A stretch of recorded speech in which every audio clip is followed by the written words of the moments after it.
It is budget eve here in Ontario. The province's next financial plan will be tabled right here in the legislature tomorrow. The question is, will there be anything in it for the likes of you and I?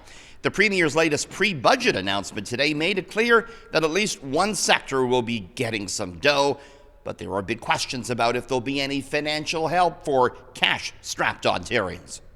So Richard, so one more sleep. These are really good shoes. They feel like they're going to last a long time. A sense of anticipation, and as is tradition, a pair of new shoes bought today by Finance Minister Peter Bethlenfalvy, run-of-the-mill, regular brown dress shoes, while the Premier appeared to try and drill home the type of budget that will be tabled tomorrow. Keep going. There. Ford was in a manufacturing facility in Oakville today announcing one budget measure, a new manufacturing tax credit that would give Ontario manufacturers up to $2 million a year. The question is, will there be financial help for struggling individuals who have felt the pinch of surging inflation?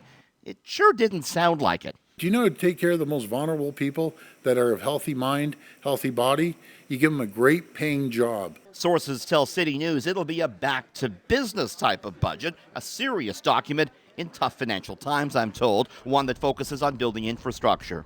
As we reported yesterday, it appears likely that the paid sick days leave program that was introduced during the pandemic will be history. But the finance minister says that does not mean there'll be cuts.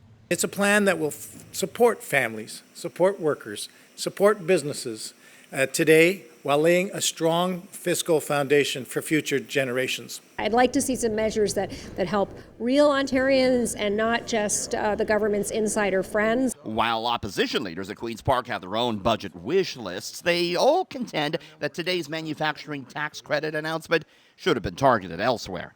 The artificial intelligence sector, we need more investment in agriculture, and so I would like to see them focus on that as well. We need to concentrate on the fastest growing sectors of the global economy, which are in the new climate economy. It's likely we see some black ink in the budget. Ontario's fall economic update forecasted a deficit of $8.1 billion for the upcoming year, but that's probably going to change because booming revenues will likely have the finance minister talking about surpluses. We've done a lot of things and we're going to continue going because we know that things have been tough in this province, and we'll talk about it some more tomorrow.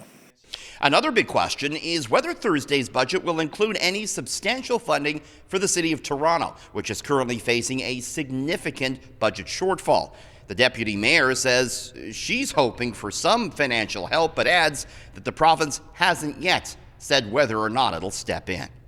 We're not hitting the panic button yet. But what we don't want to do is take out our RRSPs to pay for our groceries. And that's what we're going to start to have to do. You're going to see that capital we want to build in the future, state of good repair in the future, long-term initiatives that we're investing in, that will start grinding to a halt. The province has already promised $235 million in financial help to fill the gap in last year's Toronto budget. The city is hoping for at least that much cash again tomorrow to cover pandemic shortfalls and pay for other items like supportive housing.